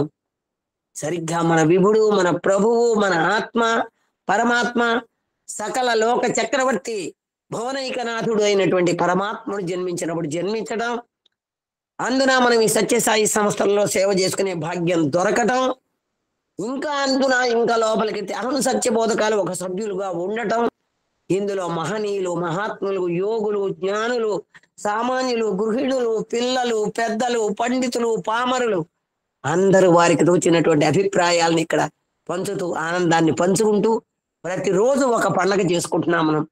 ప్రతిరోజు ఒక గొప్పకి చెప్పటం కాదు, అనుభవించి మాటలే సత్యభామ అది ఏదో మన సొంతం, మంది, మనవాళ్ళు, అందులో ఉన్నవాళ్ళు మనవాళ్ళు, స్వామి మన పంచుకోమన్నది ఈ ప్రేమనే అని ప్రత్యక్ష నిదర్శనంగా ఇక్కడ మనం అందరం కూడా ఒక ఆత్మీయతతో ఎక్కడైనా ఫంక్షన్స్ లో పిలిస్తే అహం సత్యబోధ కావాలండి, అహం సత్యబోధ కావాలండి అంటే ఆత్మీయులమండి, మనం అందరం ఒకటండి, మనందరం స్వామి సన్నిధిలో ప్రథమ లైన్ లో ఉన్నామండి, స్వామికి నచ్చే మార్గాన్ని మనం అనుసరిస్తామండి. అటు త్యాగంలో, ఇటు నేర్పుతో, ఇటు ఓర్పుతో, ఇటు భక్తితో, అటు ఐకమత్యంతో మన మన యొక్క గ్రూప్, మన యొక్క ఈ దండ లేదా ఈ యొక్క మాలిక ఇటువంటి పవిత్రమైనటువంటిది. స్వామి చక్కగా మనకి విషయాలు చెప్తూ కేవలం పత్రం పుష్పం ఫలం తోయం అని పూర్వం చెప్పారు భగవాన్ బాబా వారు. పత్రం అంటే ఏమిటి, ఫలం అంటే ఏంటి, పుష్పం అంటే ఏమిటి అని క్లియర్ గా చెప్పారు. కొబ్బరికాయ ఎందుకు కొడుతున్నావు, పుట్టపర్తిలో ఒక ఫలం గాని, ఒక పుష్పం గాని, ఒక కొబ్బరికాయ గాని దేనికి స్వామి? ఇక్కడ కొబ్బరికాయలు కొట్టుకోండి, ఇక్కడ పూలు సమర్పించండి, ఇక్కడ కానుకలు వెయ్యండి, ఇక్కడ హుండీలో వెయ్యండి లేదు మనకి. కొంతమంది వారి భక్తి ప్రపత్తులను, ఉద్రేకాలని, ఉత్సాహం వలన పోస్ట్ ద్వారా లేక ఇక్కడికి వచ్చిన స్వామికి వస్త్రాలు పంపించేవాళ్ళం. స్వామి దాన్ని కూడా వ్యతిరేకించారు. ఎవరు తేకూడదు, ఇది నా ఆజ్ఞ, దీన్ని గనక ధిక్కరించారంటే మీరు స్వామి ఆజ్ఞను పాటించిన మీరిన వాళ్ళు అవుతారు. అందువలన నాకు కావలసిన మీ నిర్మల ప్రేమ. మనస్సులో కూడా ఎవరిని తిట్టకండి అంటున్నారు కానీ మనం చెప్పిన మాట వినకుండానో మన ఇబ్బంది పెట్టే వాళ్ళని చూస్తే మనసులో తిట్టుకోలేకుండా ఉన్నాం కొంతమంది నాబోటి వాళ్ళం. మళ్ళీ మార్చుకుంటాం, అయ్యో స్వామి వద్దన్నారు కదా, స్వామి స్వామి స్వామి మా ఆత్మ సర్వభూతాంతరాత్మ వాళ్ళలో కూడా నువ్వు ఉన్నావుగా, ఇక నుంచి ఆలోచనలు మానుతానని మళ్ళీ స్వామి దగ్గర అనుకుంటాం. మళ్ళీ అబ్బా వీళ్ళు ఇన్ని వింటూ కూడా ఇంత కఠినంగా మాట్లాడుతున్నారే, నేను చెయ్యను దాన్ని నన్ను అంటున్నారే అని మనకి చిన్న చిన్న ఉద్రేకాలు వస్తూ ఉంటాయి. కానీ మళ్ళీ వెనకాల టాంగమని స్వామి బెల్లు కొడుతూ ఉంటాడు. వద్దు, ఎవరి కర్మ వారిది, నువ్వు ఒక బాటలో వస్తావు, నువ్వు ఈ బురదలు అంటించుకోవద్దు అని స్వామి ఎన్నో రకాలుగా చేస్తూ నిర్మలమైన ప్రేమ ఇవ్వండి, అందరిలో నేనున్నాన్ని భావించండి, చెట్టులో, పుట్టలో, చీమలో, దోమలో సర్వత్రా నిండి ఉన్నాననేటువంటి భావనతో మీరు చక్కగా ఇవాళ నుంచి పరోపకార సంబంధం, ఇతరులకు ఏం చేస్తే నీ మాట వల్ల ఆనందం కలుగుతుందా, నువ్వు చేస్తే ఆనందం కలుగుతుందా, వాళ్ళతో నీ ప్రేమను పెంచుకుంటూ ఆనందంగా చక్కని పాట పాడితే వాళ్ళకి ఆనందం కలుగుతుందా, లేదు వాళ్ళకు వచ్చిన సమస్యలను నీకు చేత లేనటువంటి నీ పరిధిలో నీకున్న ప్రజ్ఞాశక్తితో వారికి ఏమైనా లేదు, నీ చేతిలో 10 పైసలు ఉంటే వాళ్ళకి 10 రూపాయలు ఉంటే 1 రూపాయి వరకన్నా ఇస్తావా, వారికి జీవిత విధానాన్ని కలిగిస్తావా అని కూడా భగవాన్ బాబా వారు ఒకసారి పబ్లిక్ లో ఎవరికి డబ్బులు ఉచితంగా ఇవ్వకండి, వారికి జీవనం కల్పించండి. ఒక కూరగాయల షాపు లేదా ఒక మందుల షాపు, అలాగే కూడా సత్యసాయి సంస్థల్లో ఇస్త్రీ పెట్టెలు, రుబ్బుడు మిషన్లు, కుట్టు మిషన్లు, ఇప్పుడు కంప్యూటర్లు, ఇవి కూడా వాళ్ళకి ఇచ్చి వాళ్ళకి జీవనోపాధి కలిగిస్తున్నటువంటి సత్యసాయి సంస్థల ద్వారా ఎంతో మంది బెనిఫిట్ పొంది జీవితాన్ని సక్రమంగా గడుపుకుంటూ వాళ్ళకి ఏదైనా షాపులు పెట్టించో ఏదో చేయగలిగినది మరి చేయగలిగినట్టు చిన్న చిన్న కలిసి చిన్నగాను లేదా సంస్థలో 10 మంది పెద్దలు చేయుతను ఇచ్చేవాళ్ళు 10 మంది ద్వారాను మన ఈ సేవలు చేయటం ద్వారా స్వామి సంతోషపడ్డాడు. స్వామి అందరూ అవతార పురుషుడుగా వచ్చి మానవుల్ని ఉద్ధరించడానికి వచ్చి వాళ్ళ నెమ్మదిగా ఆధ్యాత్మిక కర్మణ్యులుగా ముందు వాళ్ళకి వెళ్ళి మీరు రండి భజనకి రండి, పల్లెటూరు ఎడుతున్నాం, ఇప్పుడు విలేజ్కి సేవలకు ఎడుతున్నాం, రండి భజనకి రండి అంటే రారు. వాళ్ళ బాధలు ఏంటో ముందు వాళ్ళ దగ్గరికి వెళ్ళి వాళ్ళని పలకరించి వాళ్ళకి ఏమి ఇబ్బందిగా ఉందో ఒక మెడికల్ క్యాంపు పెట్టు, లేదా వాళ్ళకి ఏదైనా వస్త్రాలు సరిగ్గా అయితే వస్త్రాలు, దుప్పట్లు లేకపోతే దుప్పట్లు, వేసంకాలం వస్తుంది కనుక చెప్పులు లేవు కనుక వాళ్ళకి చెప్పులు ఇవ్వటము, వాళ్ళ పిల్లలకి ఏదైనా తీసుకొచ్చి వైద్య సౌకర్యాలు. ఎన్ని చోట్ల గ్రామ సేవల్లో పెద్దవాళ్ళతో పాల్గొన్నాను కనుక అక్కడ హైదరాబాద్ దగ్గర తెలంగాణ కూడా వెళ్ళినప్పుడు అక్కడ ఆ ఊళ్ళో చెక్ చేసి వాళ్ళకి బాగుండకపోతే సాయిరాం వాళ్ళకి బాగుండకపోతే వాళ్ళని తీసుకొచ్చి టౌన్ లో ఆపరేషన్ చేయించి మళ్ళీ భద్రంగా పంపించినటువంటి విషయాలు ఎన్నో ఉన్నాయి. సార్ మాట్లాడండి సార్, సాయిరాం మాట్లాడండి సార్. మీరు కానీ మీరు అయిన తర్వాత మాట్లాడతాం. సరే సార్, సరే సార్. నాకు ఇంకా ఎన్ని నిమిషాలు ఉంది బాబు కోటేశ్వరరావు గారు? కోటేశ్వరరావు గారు, ఒక 5 నిమిషాలు ముగిద్దాం అక్కయ్య గారు. ఓకే. స్వామి దయ వల్ల మనం ప్రతిక్షణం ఏ పని చేసినా కూడా ఏం చేద్దాం, రేపు ఆదివారం ప్రోగ్రామ్ ఏంటి, గురువారం ఏంటి, రేపు పండుగ వస్తుంది ఏం చేస్తాం, ఆధ్యాత్మిక సేవ చేద్దామా, లేదు ఏదైనా సేవా కార్యక్రమం చేద్దామా, లేదు ఇంకేదన్నా మనం చేయగలిగింది మన అందరం కలిసి ఏం చేసుకుందాం, మహిళా దినోత్సవం చేసుకుందామా, వినాయక పండుగ చేసుకుందామా, దసరా పండుగ చేద్దామా, క్రిస్మస్ పండుగ చేద్దామా, బాల వికాస్ పిల్లలకి పోటీలు పెడదామా, లేకపోతే యువతకి ఏదైనా మార్గం చూపిద్దామా, యువతకి ఏదైనా మంచి మాటలు చెప్పించి పెద్దలు తీసుకొచ్చి పెద్ద మాటలు చెప్పిద్దామా, గ్రామాల్లోకి వెళ్ళి మనకి స్వామి ఇచ్చినటువంటి ఈ మెడికల్ వ్యాన్లు తీసుకెళ్ళి అక్కడ వైద్య సేవలు చేద్దామా, ఎవరు ఏమేం చేయగలుగుతాం, ఏమి ఇవ్వలేని వాళ్ళు వచ్చి సేవ చేయగలుగుతామా, ఏం చేతగానే వాళ్ళు పూలదండలు కట్టి స్వామిని చక్కగా అలంకారం చేస్తామా, చేతైన వాళ్ళు ముగ్గులు వేస్తామా, లేదు వచ్చిన వాళ్ళని ప్రేమతో పలకరించి లోపలికి ఆదరిస్తామా, మనకి ఏమి చేయగలిగితే అది మన జన్మ ధన్యం అవటానికి. జన్మ ధన్యమైనది బాబా, మా జన్మ ధన్యమైనది బాబా, నీ నామస్మరణలో నీ పాద సేవలో జన్మ ధన్యమైనది బాబా, మా జన్మ ధన్యమైనది బాబా. సాయి రామనామం, సత్య సాయి రామనామం అని పెద్ద పాట ఉంది. అట్లాగే ధన్యులం అవటానికి రామదాసు పాడిన పాటలో కూడా ధన్యులమైతిమిరా అనేటువంటి పాటలో, అట్లాగే రామదాస్ కీర్తనలో, త్యాగరాజు వారి కీర్తనల్లో కూడా మనకి ముందు చూపుతో వాళ్ళు రాబోయే తరాలకు ఎంతో అమృతమైనటువంటి పంచిపెట్టారు. చక్కగా పాడగలిగిన వాళ్ళు చూడండి, మన అహం సత్యబోధకులు ఒక్కొక్కళ్ళు పాడుతుంటే కళ్ళమ్మ నీళ్ళు వచ్చి హృదయం పొంగిపోతూ ఉంటుంది. ఆ మధురమైన గానంతో 10 మందిని అలరించి వారిని కూడా దైవోన్ముఖులుగా చేయటానికి కావలసినటువంటి భగవంతుడు ప్రతి జీవికి ఒక్కొక్క మెరిట్ ఇచ్చి పంపిస్తాడట. ఉత్తినే పంపించాడు. మన అమ్మాయిని అత్తగారింటికి పంపించేటప్పుడు ఉత్తి చేతులతో పంపించాం, సారె చీరె పండు పలహారాలు ఇచ్చి పంపించినట్టుగా పరమాత్మ కూడా భూమి మీదకి వచ్చేటప్పుడు ప్రతి జీవికి ఒక మెరిట్ ఇచ్చి పంపిస్తాడు. జాగ్రత్తగా మనం సైంటిఫికల్ గా చూసినట్టయితే ఒక్కొక్క జీవికి ఒక్కొక్క మెరిట్ ఉంటుంది, ఒక ప్రత్యేకమైన అద్భుతమైనటువంటి ఒక అవకాశం ఉంటుంది, అద్భుతమైన ఒక వరం ఉంటుంది. దాన్ని సద్వినియోగం చేసుకుంటే విషపూరితమైన పాము గణలంతో కూడా తావు బతుకులో ఉన్న వాళ్ళని బతికిస్తారని పెద్దలు చెప్తూ ఉంటారు. అంత కటిక విషం కూడా చావడానికి సిద్ధమైనటువంటి వాళ్ళని బతికిస్తుంది అనేటువంటి ప్రతి ఆకులో ఒక్కొక్క ఆకులో ఒక పవిత్రత ఉన్నది, ఒక వైద్య రకమైన రసాయనాలు ఉన్నాయి అందులో. ఇందులో పనికిరాని ఏది లేదు అని బాల వికాస్ కథ ఒకటి ఉంది. అట్లాగే ఎండుటాకు కూడా సహాయపడుతోంది. అందువలన మనం ఇంత పరిపూర్ణ మానవుడిగా ఉండి మనకి భగవంతుడు చిక్కాడని తెలుసుకుని మనం ఎంత అర్పిత భావనతో ఉండాలి అనేది, ఎంత త్యాగ భావనతో ఉండాలి, మన చేతనైనంత వరకు ఏం చెయ్యాలి అని ఇదే తపనతో మనం ఇంట్లో సంసారాలు వదలమల్లా, కుటుంబం వదలమల్లా, ఉద్యోగాలు వదలమల్లా, పిల్లా జలాన్ని వదలమల్లా, స్వామి అన్నిట్లో ఉంటూ అంతటా ఉంటూ అమృత స్వరూపులారా అనేటువంటి దాంతో నువ్వు అమృత పుత్రుడివి, ఇవన్నీ నీకంటేవి కావు, నీతో వచ్చేవి కావు, తస్మాత్ జాగ్రత్త జాగ్రత్త అని అనుక్షణం అవతార పురుషుని యొక్క ఆ వాక్యాల్ని మనం మననం చేసుకుంటూ లేస్తూ చేతులు చుట్టి దండం పెట్టుకో, భూమికి కృతజ్ఞత చెప్పు, తల్లిదండ్రులు కృతజ్ఞత చెప్పు, భోజనం చేసేటప్పుడు పరమాత్ముడు కృతజ్ఞత చెప్పు, బ్రహ్మస్వరూపుడు అహం వైశ్వానరో రూపంలో ఉన్నాడు, చదువుకునేప్పుడు సరస్వతి మాతకి దండం పెట్టు, ఏ పని చేసినా మనకి చదువు చెప్పిన గురువుకి దండం పెట్టు, మనం ఇంత పవిత్ర జీవితాన్ని ఇచ్చిన పరమాత్ముని అందరిలో చూడు. చిన్న చిన్న చిన్న చిన్న సూక్తుల ద్వారా భగవంతుడు మన కన్ను తెరిపించి మన జన్మ సార్థకం చేసుకోవటానికి కావలసిన ఏర్పాట్లన్నీ చేశారు.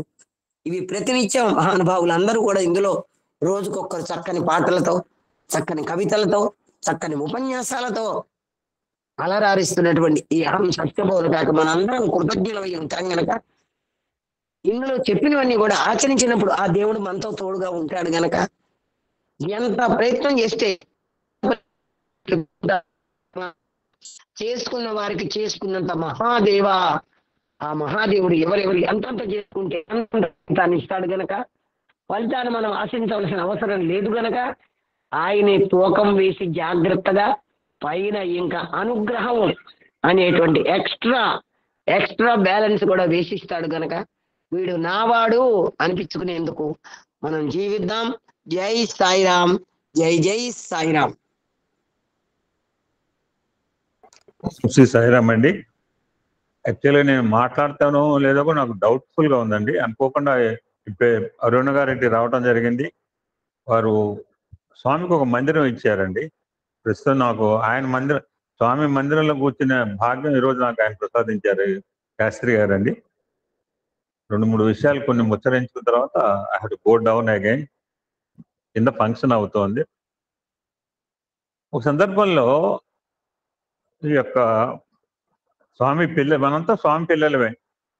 స్వామి పిల్లల యొక్క భక్తి ఎలా ఉంటుందో కామరాజ్ అనిల్ కుమార్ గారు ఒక అద్భుతమైన బ్యూటిఫుల్ నేరేషన్ ద్వారా చెప్పారండి. First will see 2 narrations of the students with different times. ఎలా ఉంటుందో చూసిన తర్వాత ఒక 2 అంశాలు తెలుసుకునే ప్రయత్నం చేద్దామండి. ద డివోషన్ ఆఫ్ స్టూడెంట్స్ అంటూ అక్కడ చదువుకున్న ఒక ప్రొఫెసర్ గారు చెప్తారు. పిల్లల యొక్క భావన ఎలా ఉంటుందో చెప్తారు అనమాట. దీనికి ఆదిశంకరాచార్య యొక్క ఎగ్జాంపుల్ తీసుకున్నారు, Saundarya Lahari. English narration, I will go through it as it is.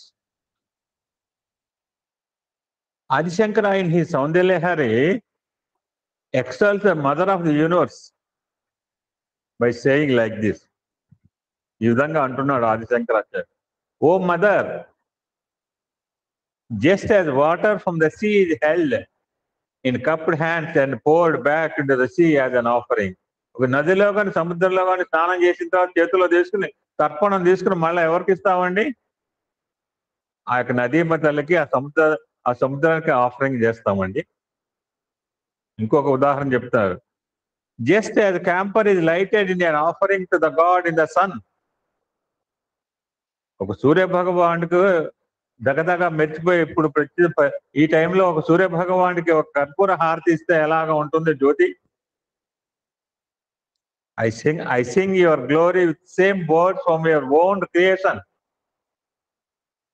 ఇది మనం అర్థం చేసుకోవాలి. నా పాండిత్యం కాదమ్మా, నా పాండిత్యం కాదు పరమాత్మ, నా పాండిత్యం కాదు తల్లి. నువ్వు ఏమి ఇచ్చావు మళ్ళీ నీకే అది ఇస్తున్నాను. ఏమి చేతులు లింగాలో అదే వస్తుంది అన్నమాట. Without your grace I cannot be myself do anything. ఆయన లేకపోతే మనం ఏం చేస్తామండి? ఏమి చేయలేం. ఇంతమంది ఇందాక కింద చూపించాను ఆ చుట్టాలందరికీ. ఇట్లా 4 సంవత్సరాలు బట్టి వస్తారండి, సమయం తప్పక 60 మంది వస్తున్నారంటే కింద ఆశ్చర్యపోయారు. ఆశ్చర్యపోవాల్సిన సంఘటనేనండి. ఇది సామాన్య విషయం కాదు. It's not easy to come at this time. ఇంకా చెప్తారు అక్కడ Swami. In the same way without Swami's grace nothing can be achieved in this world. ఇందాక సోదరి అని చెప్పింది, ఆ పరమాత్మకి ఏం కావాలి? ఏం అక్కర్లేదండి. ధనధాన్యాలు కావాలా, బంగారాలు కావాలా? ఆయనకి ఎందుకండి? ఆయనే బంగార స్వరూపుడు. ఆయనకు కావాల్సింది మనకి నిర్మలమైన, నిశ్చలమైన, పవిత్రమైన ప్రేమ మాత్రమే అండి. The same way without Swami's grace nothing can be achieved in this world. Swami is instructing us in ever so many ways in uplifting ourselves. ఒక్కొక్కరిని ఒక రకమైన పద్ధతి ద్వారా మన ఉన్నతమైన స్థితికి తీసుకెళ్ళడానికి స్వామి ప్రయత్నం అండి. అందరికీ ఒక రకమైన టాబ్లెట్ ఇవ్వడు. బ్రహ్మరామ గారికి ఒక టాబ్లెట్ ఇస్తే, కోటేశ్వర గారు ఒకటే, లక్ష్మీనారాయణ ఎమ్మెల్యేలకు ఒక టాబ్లెట్ ఇస్తే అందరికీ ఒక టాబ్లెట్ కాదు. ఎందుకంటే మనకి భిన్న రుచులు, భిన్న మతులు, భిన్న తలకాయలు వేరు, తలంపులు వేరుంటాయి. సో మన తలంపులకి, మన ఆలోచన సరళకి, మన జీవితానికి అనుకూలంగా ఆయన ఒక్కొక్క విధమైన ఒక పద్ధతి ద్వారా హీ వాంట్ టు అప్లిఫ్ట్ అస్. ఆయన మెయిన్ మోటో ఏంటి? To uplift all the human beings. ఇంకా చెప్తున్నాడు, his desire to instil self confidence in us which leads to the experience of the self. ఆయన ఉద్దేశం ఏంటంటే, ఆయన కోరిక అంటే మనలో ఆత్మవిశ్వాసం, నాకు ఇప్పుడు పైకి రాగలను, మెట్లెక్కగలను, ఇక్కడ కూర్చోగలను, మాట్లాడగలను, కాన్ఫిడెంట్ ఉండబట్టి పైకి వస్తారా సరే, వద్దులే బాబు నేను చెప్పలేను సార్, కింద కూర్చునేవాడు, కింద రూమ్ లో, ఫస్ట్ ఫ్లోర్ లో. I have the self that confidence given by Bhagavan. పైకి మెట్లెక్కు, నా రూమ్కి వెళ్ళు, అక్కడ ఏం మాట్లాడితే నేను ఏం చెప్తే చెప్పమన్నారు. Which leads to experience of the self. మన ఆత్మతత్వాన్ని తెలుసుకోవడానికి ఆత్మవిశ్వాసం చాలా ముఖ్యమండి. This experience in turn becomes the fundamental basis of the selfless service. ఈ ఆత్మవిశ్వాసం ద్వారా మనకి ఏమంటే విల్ డూ సెల్ఫ్లెస్, స్వార్థరహితమైన సేవ చేస్తాం, స్వార్థపూరిత సేవ కాదు. సేవ చేయటం శరీర మాధ్యం కలుధర్మ శాతం, ఈ శరీరం వచ్చింది నేను సేవ చేయటానికి అనే పవిత్రమైన భావాన్ని నింపుకున్న తర్వాత మనకి ఎటువంటి ఆలోచన స్వార్థరహిత సెల్ఫ్లెస్ సర్వీస్. మరి సెల్ఫ్లెస్ సర్వీస్ చేస్తే ఏమొస్తుందంటే ఇందాక చెప్పింది నాకు మేడం, భుజమే చేయేస్తాడు, వీడు నావాడు అని చెప్తాడు. ఎప్పుడైతే స్వామి వీడు నావాడు అన్న తర్వాత లోకమంతా మనకి అందరూ నావాడు అనాల్సిందే. వన్స్ స్వామి సేజ్ నా భక్తుడు అని స్వామి చేత మన ముద్ర వేయించుకోబడితే అందరూ కూడా అందరూ మనకు ముద్ర వేస్తారు అనమాట. అందరికీ నా కార్ డ్రైవర్ ఉన్నారండి, మీకు కార్ డ్రైవర్ ఉంటారు, ఇంకొకళ్ళు ఉంటారు. బట్ ఆ స్టేటస్ బట్టి మినిస్టర్ గారు కార్ డ్రైవర్ అండి, ప్రధానమంత్రి గారు car driver. Value depending upon the person. The selfless service guides us finally to ultimate goal of our life. Ultimate goal ఏంటంటే మన సంసారంలో ఉన్నాము, పుట్టటము, birth life death, birth life death. This is samsara. We can come out of the cycle with the selfless service. We will attain the moksha. This is one of the messages that Bhagavan given to the children. ఇంకొకటి అనుకున్నాం, స్వామి నాతో మాట్లాడలేదు, ఇన్ని రోజులు బట్టి సత్సంగం చెప్తున్నాను, ఇన్ని నగర సంకీర్తన చేశాను, 4 సంవత్సరాలు అవుతున్నాయి, 52 గ్రంథాలు రాశాను, ఒక్కోసారి స్వామి మాట్లాడకపోవచ్చు. ఈ ముఖ్యంగా పిల్లల్లో ఈ భావన అప్పుడప్పుడు స్వామి కొంతమంది పిల్లలతో ఒక్కోసారి మాట్లాడకపోయినంత మాత్రాన ఆ పిల్లవాడి మీద స్వామికి ప్రేమ లేదా అంటే one more beautiful narration that Swami has given. Students feel hurt that I do not talk to them. పిల్లలు అనుకుంటారు నేను వాళ్ళతో మాట్లాడలేదు అని, వాళ్ళు దే ఫీల్ హర్ట్. ఎవరికి హార్ట్ ఉంటుంది? నేను అదే చెప్తున్నాను, నేను హర్ట్ అయ్యాను అంటే నీకు హార్ట్ ఉందా ముందు? When you are having heart, not physical heart, spiritual heart. If you have spiritual heart, there is a chance to hurt. అప్పుడు స్వామి చెప్తుంటారు అన్నమాట, I know everything about your brothers and sisters, about their marks and remarks also అని ఒక అద్భుతమైన example చెప్తారండి. At the time of the results of the examination were not yet announced, everyone was eagerly waiting for the announcement. A few days before the official announcement, Swami began to talk about results and marks in the course of his chat with the students. ఇంకా అప్పటికి పరీక్ష ఫలితాలు వెల్లడి చేయలేదు CBSE వాళ్ళు. ఇంకో 2-3 రోజులు announce చేస్తారంగా స్వామి పిల్లల దగ్గరకు వచ్చి వాళ్ళకి ఏ గ్రేడ్ వస్తుంది, వాళ్ళ మార్కులు లేని స్వామి ముందే చెప్తారు. Looking at one boy he remark, ఒక పిల్లవాడి దగ్గరకు వచ్చి స్వామి ఈ విధంగా అంటున్నారు, your brother is studying in Bangalore, isn't he? He got an O grade. అప్పటికి ఇంకా మార్కులు ఫలితాలు డిక్లేర్ చేయలేదండి. Your sister in Anantapur, isn't she? Very happy. You feel I do not talk to you. మీ తమ్ముడేమో బెంగళూరు చదువుతున్నాడు, అతనికి ఓ గ్రేడ్ వచ్చింది. మీ చెల్లెనేమో, మీ sister ఏమో ఎక్కడున్నా అనంతపూర్లో చదువుతున్నారు, అవునా కాదా? నువ్వు అనుకుంటున్నావు నేను నీతో మాట్లాడలేదని చెప్పి. I know everything about your brothers and sisters, about the marks and remarks two. కేవలం మార్క్స్ మాత్రమే కాదు, వాళ్ళ యొక్క రిమార్క్స్ గురించి కూడా నాకు తెలుసు అని చెప్తున్నారు. సో మనం గుర్తించాల్సింది ఏంటంటే Swami has complete knowledge of our life chart. మన జీవితం అనే పటానికి, జీవితం అంటే వూమ్ టు టూంబ్, అమ్మ యొక్క గర్భంలోంచి మన చివరి క్షణంలో చేరే ప్రదేశానికి మధ్య ఉన్న కాలాన్ని జీవితం యొక్క చార్ట్ అంటారు అన్నమాట. ప్రతి వాడికి ఒక చార్ట్ ఉంటుంది. Out of the shear ignorance అంటే అమాయకత్వం కావచ్చు, అజ్ఞానతత్వం.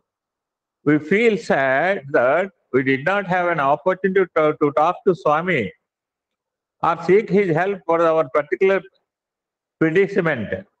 స్వామి నాతో మాట్లాడలేదు, స్వామి నా సమస్య పరిష్కారం ఇవ్వట్లేదని మనం అమాయకత్వంలో అజ్ఞాన స్థితిలో అంటున్నాడు.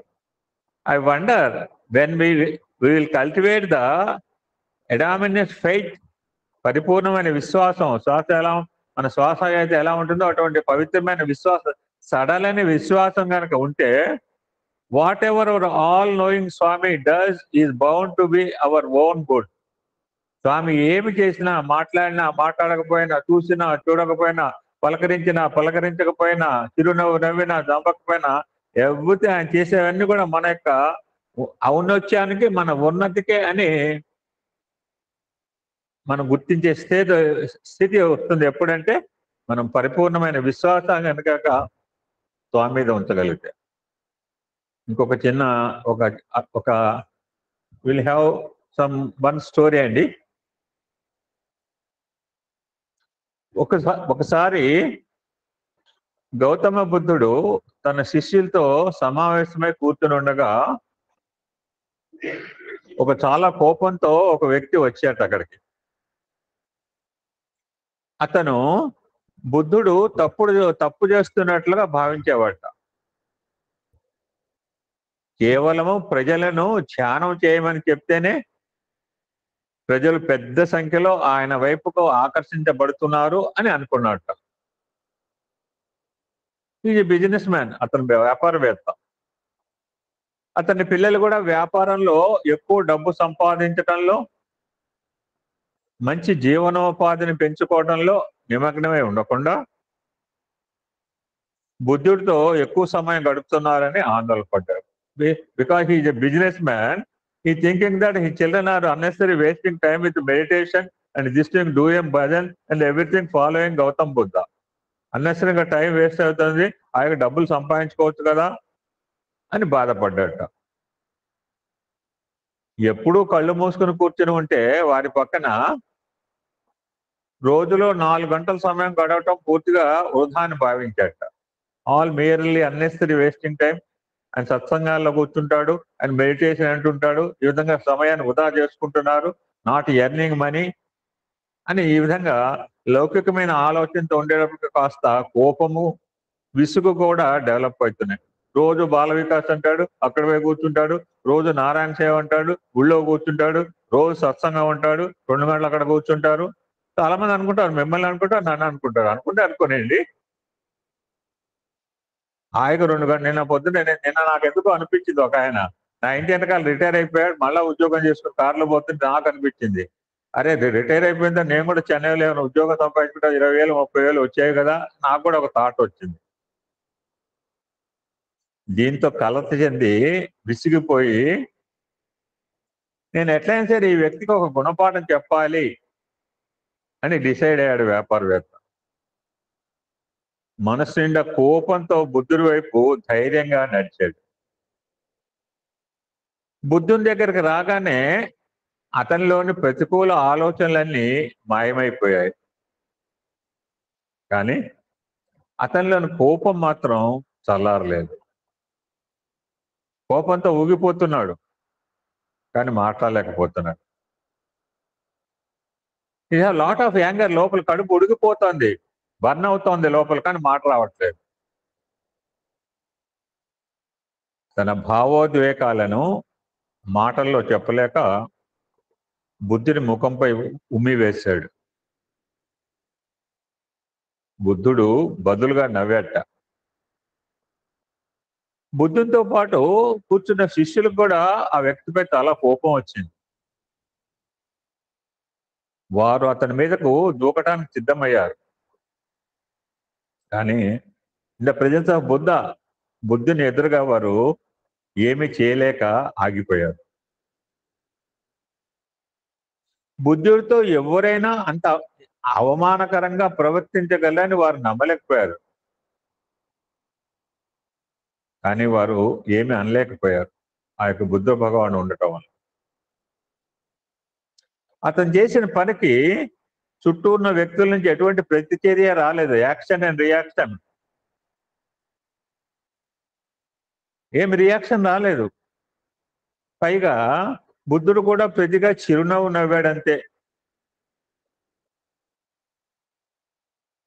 ఇంకా అక్కడ అతను ఎక్కువసేపు ఉండలేడని గ్రహించాడు.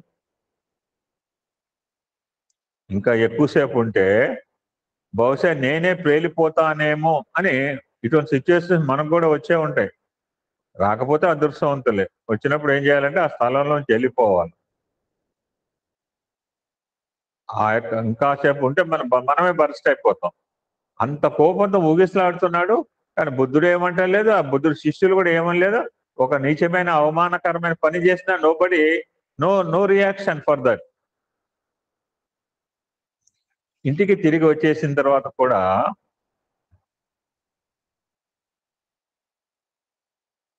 తన మనసు నుంచి గౌతమ బుద్ధుని చిరునవ్వుతో ఉన్న ముఖ చిత్రాన్ని చెరిపేయలేకపోయాడు.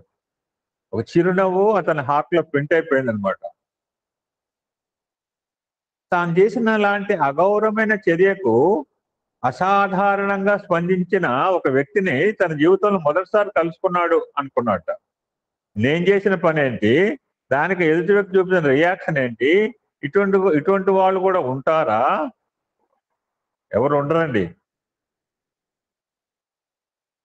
ఆ రాత్రి అతనికి నిద్ర పట్టలేదు. అతని హృదయం పూర్తిగా పరివర్తన చెందింది. వణుకుతూ కంపించిపోతున్నాడు. ఆ చుట్టూ ఉన్న ప్రపంచం మొత్తం కూలిపోతున్నట్లుగా భావించాడు. ఎప్పుడు తెల్లారుతుందని చూస్తున్నాడు. ఎందుకంటే మనకు ఒక పాట ఉంది, ఇంకా తెల్లవారదేమి ఈ చీకటి విడిపోదేమి అని అద్భుతమైన ఘంటసాల గారు ఇంకెవరో పాడిన పాట. ఇద్దరు మిత్రులు కలుసుకోవడానికి అనమాట. మరుసటి రోజు వెళ్ళి బుద్ధుని పాదాలపై పడ్డాడు. దయచేసి నన్ను క్షమించండి, నేనేం చేస్తున్నానో నాకు తెలియలేదు అని వేడుకున్నాడు అతను. దానికి బుద్ధుడు, జాగ్రత్తగా వినాలండి, చాలా టిపికల్ స్టోరీ అండి. దానికి బుద్ధుడు ఏమంటాడంటే, నేను నిన్ను క్షమించలేను అని సమాధానం ఇచ్చాడు. రామచంద్రమూర్తి శరణాగత వస్తాడంటే కాలు మీద పడితే చాలు భుజం మీద చేసి లేపుతాడు. బుద్ధుడు కూడా ఆల్సో సో ఐడియల్ పర్సన్. క్షమాగుణానికి క్షమకు మారిపోయారు బుద్ధ పరమాత్మ. మరి అటువంటి బుద్ధ పరమాత్మ కాలం పాదాల మీద పడి నన్ను క్షమించండి అంటే బుద్ధుడు ఏమంటున్నాడు, నేను నిన్ను క్షమించలేను అని ఆన్సర్ ఇచ్చాడు. అతని ఆన్సర్తో ఆయన శిష్యులందరూ కూడా అవాక్కైపోయారు. అంటే బుద్ధుడి యొక్క జీవితం అంటే కరుణ, so many lot of example in there. చదువుకున్న కావచ్చు, ఆ బుద్ధుడితో సహచర్యం చేసే పిల్లడు కావచ్చు, అందరినీ వారి గతంతో సంబంధం లేకుండా ఆశ్రమంలోకి అంగీకరించాడు బుద్ధ పరమాత్మ.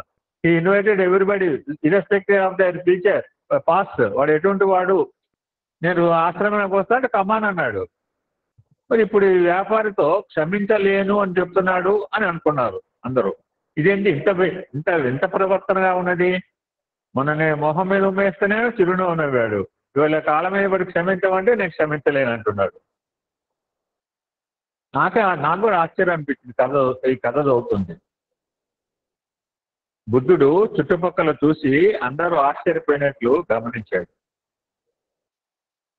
అప్పుడు బుద్ధుడు ఈ విధంగా అంటున్నాడు, వివరించాడు. Is explaining like this.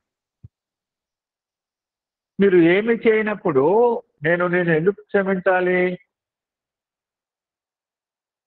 నేను నీ ప్రవర్తనను క్షమించడానికి నువ్వు చేసిన తప్పేంటి? వింతగా ఉంది కదండి. మహనీయుల చర్యలు ఇలానే ఉంటాయి, మనకు అర్థం కావు. ఇందాక సోదరేమనంది, మనమే అర్థం చేసుకుంటామండి. ఆస్వాదించడం, ఆనందించడం అండి. అప్పుడు వ్యాపారవేత్త బదిలిస్తూ, నిన్న నేను వచ్చి కోపంతో మీ ముఖం మీద ఉమ్మి వేశాను, ఆ వ్యక్తిని నేనే. అప్పుడు గౌతమ బుద్ధుడు, ఆ వ్యక్తి ఇప్పుడు ఇక్కడ లేడు, మీరు ఉమ్మి వేసిన వ్యక్తిని నేను ఎప్పుడైనా కలిస్తే మిమ్మల్ని క్షమించమని చెబుతాను అని అన్నాడు. నాకు ఈ క్షణంలో ఇక్కడ ఉన్న వ్యక్తి నీవు అద్భుతమైన వాడివి, నువ్వు ఏ తప్పు చేయలేదు. జీవితంలో ఒక వ్యక్తిని మనం నిజంగా ఎప్పుడు క్షమిస్తాము? Question mark. నిజమైన క్షమాపణ అంటే ఎవరినైనా మనం క్షమించినప్పుడు ఆ వ్యక్తి క్షమించబడ్డాడని కూడా ఎవరికి తెలియకూడదు.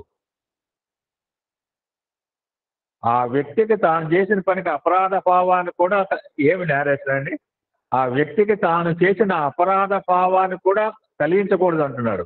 అది సరైన క్షమాపణ. కనుక మనం ఎవరినైనా క్షమించి వారి తప్పులు వారికి గుర్తు చేస్తూ వారికి ఎల్లవేళలా అపరాధ భావాన్ని కలిగిస్తే నిజానికి మనం వారిని ఇంకా క్షమించలేదు అర్థం. చూడండి అద్భుతమైన మాటలు. మనం ఎవరినైనా అంటే మనం అనేస్తాం, నేను క్షమించాను పో. మనం ఎవరినైనా క్షమించి వారి తప్పులు వారికి గుర్తు చేస్తూ వారికి ఎల్లవేళ అపరాధ భావాన్ని కలిగిస్తే నిజానికి we have not excuse them. ఏదో పైకి అంటున్నాం. ఒక వ్యక్తికి తాను తప్పు చేసినట్టు గ్రహించడమే ఆ వ్యక్తికి తగిన శిక్ష. సో మనకి ఎవరితో అయినా చేదు అనుభవాలు ఎదురైనప్పుడు వారిని మనం క్షమించినప్పుడే మన మానసిక భారం తొలగిపోతుందని ఒక అద్భుతమైన ఫ్యాంటాస్టిక్ ఇన్సిడెంట్ అండి గౌతమ్ బుద్ధ యొక్క జీవితంలో. ఒక 3 నిమిషాల సమయం ఉందని నేను కిందకు వెళ్ళాలి. ఒక చిన్న ఇన్సిడెంట్తో I can conclude my this thing. ఇది కూడా చాలా బాగా ఉందండి. పదం ఒకటే కావచ్చు, ఒకటే పదం 5 రకాల అర్థాన్ని చెప్పాడు ఒక మహనీయుడండి. దీంతో 2-3 నిమిషాలు అయిపోతే అటు గెద్దాం. సృష్టిలో నిరంతరము అశ్వమేధ యాగం జరుగుతుందని ఉపనిషత్తులు ప్రకటించాయి. అందుకే సృష్టిని అశ్వంతో పోల్చారు. మనస్సును కూడా అశ్వంతో, అశ్వము అశ్వత్థ వృక్షం అంటారు. Fickle mind. అశ్వం అంటే గుర్రం అని మనకు తెలిసిన అర్థము, కానీ తెలియని అర్థం ఒకటి ఉన్నది. అన్నం లభించే చోటు అని కూడా అర్థం అశ్వం అంటే. అన్నం లభించే చోటు కూడా అశ్వము అంటారు. నాకే చాలా వింతగా అనిపించింది చేస్తే.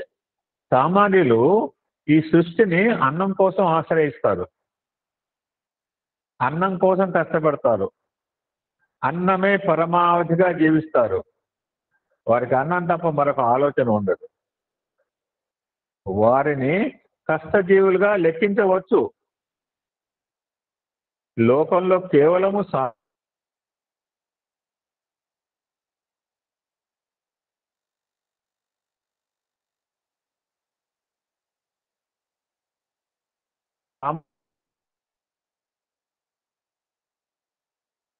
భావిస్తారు. వారు ఎప్పుడు సుఖంగా ఉండాలని చూస్తారు. వారినే భోగజీవులు అంటారు. ఎవరేమైనా తమకేమిటని తమ సుఖమే సుఖమని తలిచేవారు భోగజీవులు. వారికి సామాన్యులాగా కష్టపడటం తెలియదు. కష్టపడే వారిని కష్టపెట్టే వారిని లెక్క చేయక తమ సుఖాన్ని మాత్రమే చూసుకుంటారు. ఇంకొందరు అంటారు. ఈ సృష్టి అనేది చాలా భౌతికమైందండి. ఇది ఎంతకాలం మనం సుఖపెట్టినా ఒక రోజు కనుమరుగుపోతుంది. నేను చెప్తుంటాను, 364 days పొగుడతాడు. 3వ రోజు చివరి రోజు 365 days అతనికి ఇష్టపోతే 364 పొగిడినవాడే 360 వెంటనే తిట్టేస్తాడు. This is nature of the creationist. దీంతో మనకేమి పని అని ఆ నిస్బతో జీవించేవారు వీరు. సో లైక్ దట్ ఈ విధంగా ఈ సృష్టి కష్టపడే వారికి, కష్టపెట్టేవారికి, కష్టం అంటే తెలియని వారికి, సర్వసంగ పరిత్యాగులకు ఆశ్రమే. అన్ని రకాల వాళ్ళు ఈ యొక్క నేచర్లో సృష్టిలో ఉంటారండి భగవంతుని క్రియేషన్లో. సృష్టి తత్వాన్ని తెలుసుకున్న ఋషులు కష్టజీవులకు ఈ పదాలు ఇప్పుడు వస్తాయండి. సృష్టి తత్వాన్ని తెలుసుకున్న ఋషులు కష్టజీవులకు సృష్టి అశ్వమని, కష్టపెట్టే వారికి అర్వమని, భోగజీవులకు వాజీ అని, జీవన్ముక్తులకు హయమని పేర్కొన్నారు. సో అశ్వమన్నా, అర్వమన్నా, వాజీ అన్నా, హయం అన్నా అన్నింటికీ గుర్రమే అని అర్థం, నానార్థాలు.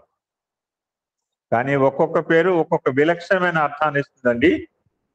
అశ్వము అంటే అన్నం దొరికే చోటు, అర్వం అంటే హింసకు అనుకూలమైన చోటు, వాజీ అంటే సుఖించడానికి వీలైన చోటు, ఇక హయము అంటే హేయము అని అర్థం. దానికి విడువదగిన చోటు అని అర్థం. ఫైనల్ గా కంక్లూడ్ చేస్తున్నారు. ఎందరెందరూ అన్నం కోసం కష్టపడుతూ సృష్టి అనే గుర్రాన్ని ఆశ్రయించినా, ఎందరెందరూ సృష్టి అనే గుర్రాన్ని హింసించినా, ఎందరెందరూ సుఖమయ పరమావధిగా సృష్టి అనే అశ్వాన్ని అధిరోహించినా, ఒకరోజు సృష్టి అనే గుర్రాన్ని హయాన్ని తప్పక విడవలసిందే అనే యోగుల భావన. ఆ విధంగా సృష్టిని అశ్వం అన్నం దొరికే చోటుగా అభివర్ణించే ఋషులు హయం అనటం వారి పారమార్థిక దృష్టిని తెలియజేస్తోంది. ఎన్నాళ్ళు గుర్రాన్ని ఎక్కి సవారి చేసినా ఒకనాడు దాన్ని విడవలసిందే. ఎన్నాళ్ళు ఈ ప్రపంచాన్ని ఆశ్రయించినా ఒకనాడు దీన్ని త్యజించవలసిందే. కనుక మానవుడు ప్రపంచానికి హితకారి కావాలి కానీ అపకారి కారాదు. సృష్టిని కేవలం భోజనశాలగా భావించేవారు సాధారణ మానవులు. తోటి ప్రాణాలకు హాని చేసేవారు అసురులు. తాము సుఖంగా ఉంటే చాలని విర్రవీగేవారు విలాస పురుషులు. ఎంతకాలం సృష్టి అనే గుర్రాన్ని అధిరోహించినా ఒకరోజు తప్పక దాన్ని విడవలసిందే అని ముందుగానే ఊహించిన వారు జ్ఞానులు. మనం అలాంటి జ్ఞానులు కావాలని ఉపనిషత్తులు ఉపదేశిస్తున్నాయండి. ఓం శాంతి శాంతి శాంతి. ఒక అన్యమైన ప్రదేశానికి వచ్చిన స్వామి యొక్క రూమ్ లో ఆయన పరమాత్మ సన్నిధిలో ఈరోజు సత్సంగం చెప్పే అదృష్టాన్ని భాగ్యాన్ని ఆ స్వామి కలిగించాడు. ఈ గృహస్థులు అరుణ గారి హస్బెండ్ గారు కలిగించారండి. ఓం శాంతి శాంతి శాంతి. సమస్త లోకా సుఖినో భవంతు. లోకా సమస్త సుఖినో భవంతు. ఓం శాంతి శాంతి శాంతి.